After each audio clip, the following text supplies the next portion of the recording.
I'm Chase Gore, This is Chris Gore. and this is the Andrews Mustangs Slot Team Mafia Show, Episode 7. We're here in the studio, which is brought to you by Daniel Montoya with Monument Realty. Our backdrop here is provided by Nix and Nax, local company here in Andrews.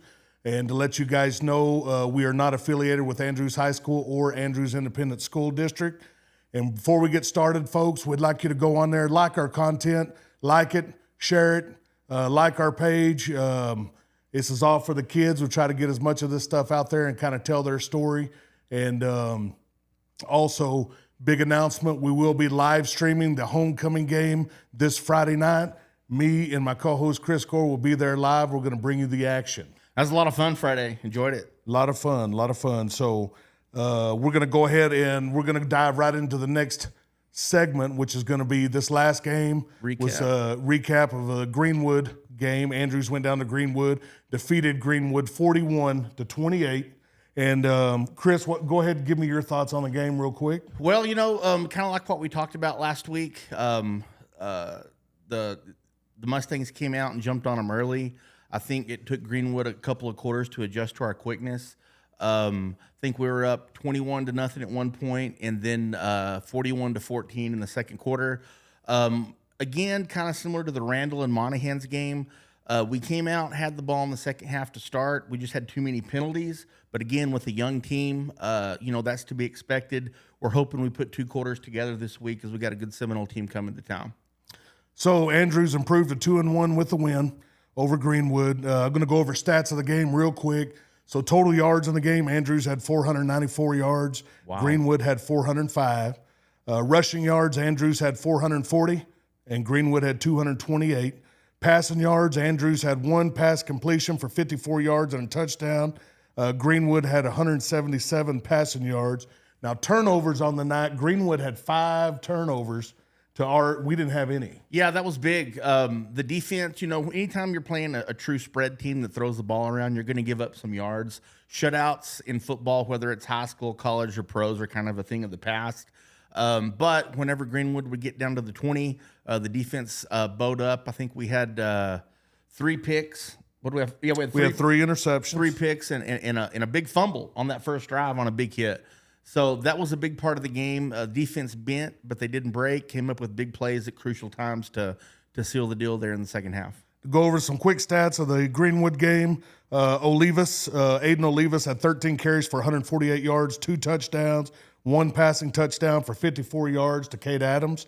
Jayshawn DeBose had 20 carries for 214 yards, 2 touchdowns. And Leroy Mian had 11 carries for 69 yards and a tutty. On the defensive side of the ball, we had 3 interceptions. Jet Fisher had 1. Damian Ordonez had an interception. And then Raider Harvey had an interception to kind of seal it there at the end. Him and Jets were real big down there inside the 20-yard line. Absolutely. And just to name a couple of few, I want to give a shout-out to who's on the show last week, Cali Torres. Big game. He was all in the backfield. He was causing havoc all over the place. Colton Stewart was another one game that stood out to me. Had a big game, was all in the backfield, running around, causing havoc. And then a big shout-out to the defensive lineman for Andrews, senior Juan Hernandez, who during the game, due to injuries, Juan ended up having to move outside to play outside linebacker, which he really hasn't played in probably 2 or 3 years. And that's not easy task. So we want to give those kids a shout out. And that's going to go ahead and cover the Greenwood recap. We're going to move into the next section, which is going to cover this Friday night. We got Seminole coming to town for homecoming. And Seminole was a 2002 area finalist. Their record last year was 10-2. They have 4 returners on offense. They have 8 returners on defense. Some kids that stood out to me by watching film and other things like that. They have a wide receiver. It's a sophomore named Kramer, and the kid is an absolute beast.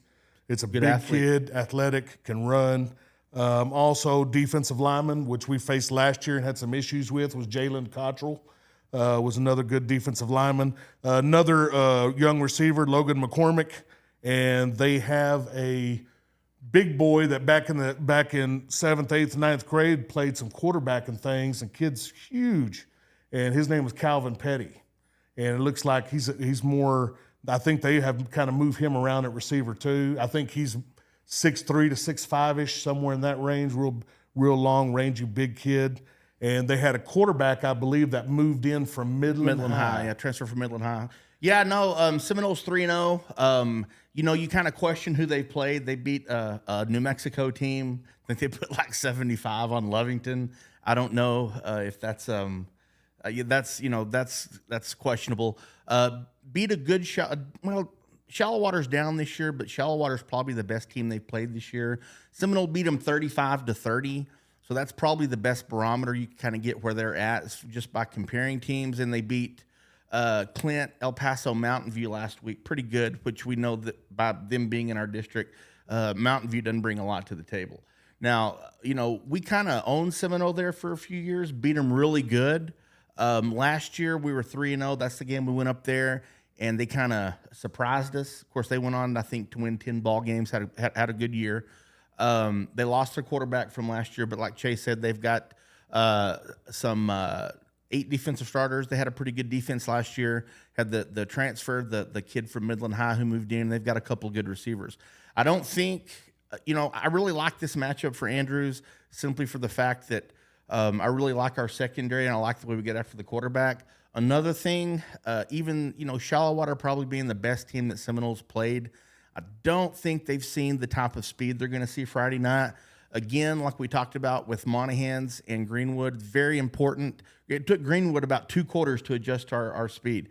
Really important. We don't turn the ball over, don't have penalties, and we can maybe get out to a 2 or 3 touchdown lead in the first half like we did against Canyon, Randall, and against Greenwood. Because, like I said, Seminole's going to get some yards. They're going to score some points. They throw the ball. I think their coach came from Pampa. He's kind of a Coach Mason clone in the sense that they just lines up and throws the ball around.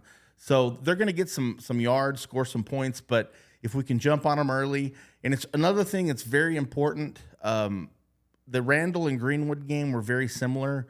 Jumped out on them early. Second half, penalties.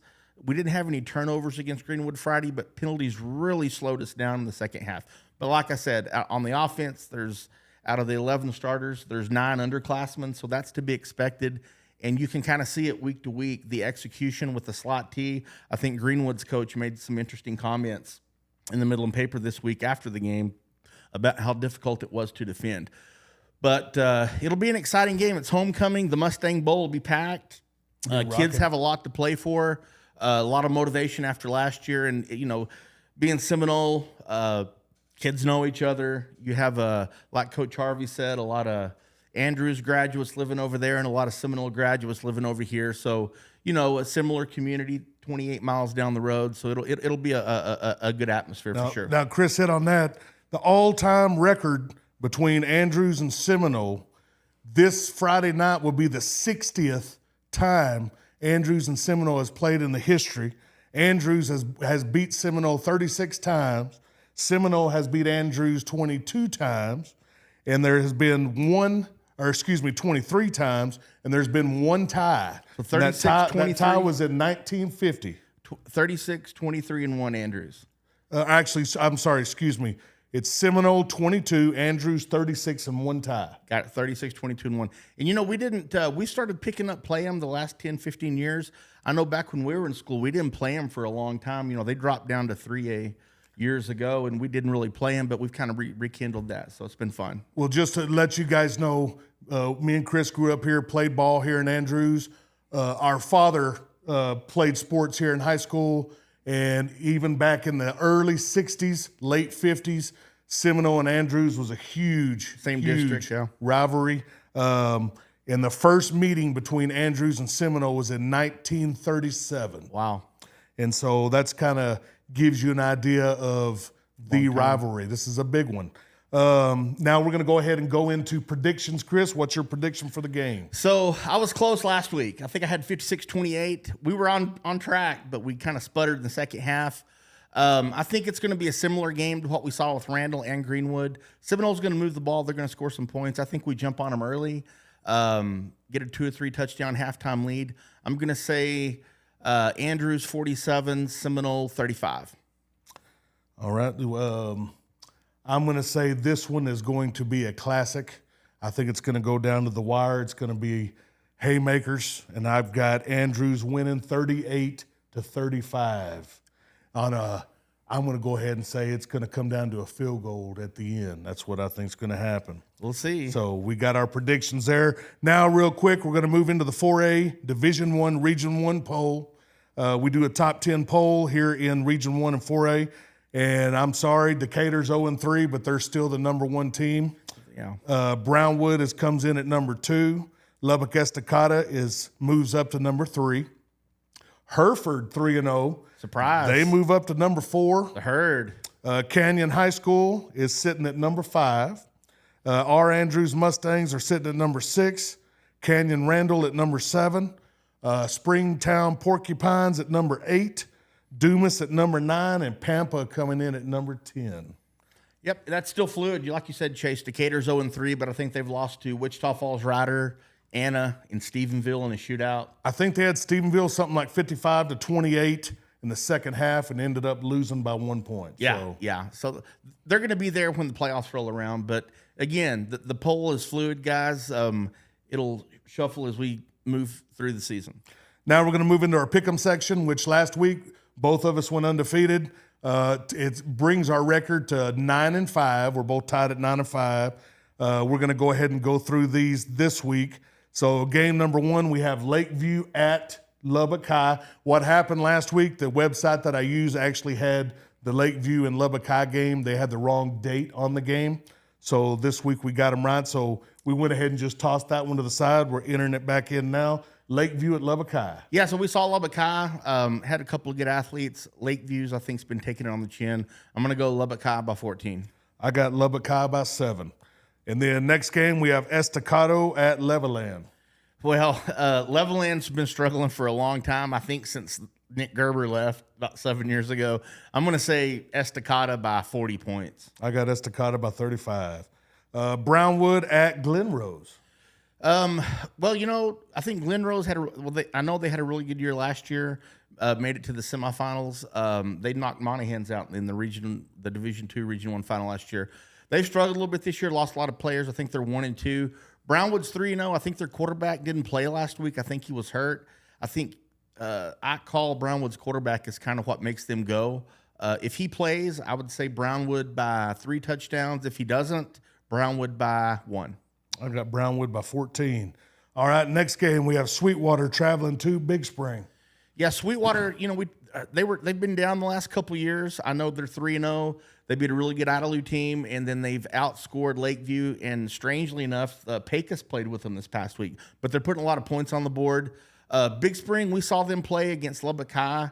They're not real physical. Monahans really beat them bad last week. I'm going to say Sweetwater by 7. I've got Sweetwater by 14 in a shootout. All right, and then we got a bonus game we're adding this week. We're gonna go a little 6A football, and we got Lubbock Monterey at Midland High. I think Monterey's 2-1. The only team they lost to was the Friendship in overtime. They beat Wiley pretty good, and they beat Odessa High to start the year. Midland High as well. I think they're 3-0, which their first 3-0 start in a long time. Is it Midland? It's at Midland High. I'm going to say Midland High 28, Monterey 27. All right, I got Midland High by 7 as well. So that's going to do it for our pick'em section. Now when we go into the next section, we got 3 of the Andrews Mustangs here live in studio, and we'll be right back. All right, so now live in the studio, we've got Andrews Mustang, Nehemiah Gomez, and glad to have you on. Thank you for coming in. Thank you for inviting me. And we want to go ahead and start. Nehemiah, go ahead and tell everybody your number and what position that you play this year. I'm number 11, and I'm a safety. All right, and we're going to go ahead and dive in. We're going to go to my favorite question. Who is your favorite football player of all time? And tell me why and describe him to me. My favorite football player of all time is Des Bryant. He's just electric, and I remember jumping on the trampoline, just wanting to be Des Bryant. Doesn't he have like a signature thing that he does when he scores? Yeah. What is it? He does the he throws X. up the X. Yes, sir. Yes, sir. All right, so now we're going to dive into the Mustang questions. I want you, offense, defense, special teams, someone that's kind of who you think under the radar is going to surprise people this year? I think Dalen Jeffcoats will surprise some people. Dalen Jeffcoats, and he's inside linebacker, correct? Number 8. Yes, sir. And tell me why you think he's going to surprise people. He's just a big kid. He was on JV last year, and he was just tearing people up. Real big kid. Yeah, he is a specimen. Yes, He's sir. a physical specimen. When you get out there on the field, when I'm out there on the field taking pictures and things, you don't realize how big he is until you get out there. And a good kid, works hard, good family. All right, so I want you to go ahead and give me what is your personal goal for the season, and what is your team goal for the season? My personal goal is just to get on the field as much as I can and just show people what I could do. And then my team goal is just to be a team that's not like most other teams, just get knocked out the 3rd round. I want to be someone different, a team that's different and goes 4th or 5th round, and even state is what we all want. Man, I tell you what, I like that. I like that a lot. We appreciate you coming on. I know you're going to have a good year. Got to keep everybody positive. Got to keep them moving forward, and you guys get them this weekend. Yes, sir. All right? Thank you for coming on. All right, we're back here in the studio. We got interview number 2. We got senior Jared Cargill is in the studio. Thank you for coming on. Appreciate having you. Me. Go ahead and let everybody know, let them know your number and what position you're playing this year. I'm number 32, and I'm the kicker for the Andrews Mustangs. And I'll start with my favorite question of all time. Who is your favorite football player? And tell me why and describe him to me. My favorite football player of all time is Justin Jefferson. I like his swag. He's very electric. He's very explosive. He's an exciting player to watch, and he's my favorite player because I used to play wide receiver back in the day, and he was just a really fun player to watch. I tell you what, Justin Jefferson is electric, and in my opinion, if I was starting a team, he would be the first receiver that I would take on my team. So, very good player. All right, so now we're going to dive into the Mustang questions. I want you to give me a player, offense, defense, special teams, maybe under the radar, that you think is going to surprise some folks this year. A player who I think is going to surprise a lot of people, he's not really under the radar, it's Jayshawn DeBose. I don't think he's going to surprise people for the fact of what he's going to do for our team, but I think when people see the stats he accumulated at the end of the season, the exposure he's going to get, I think it's really going to shock people.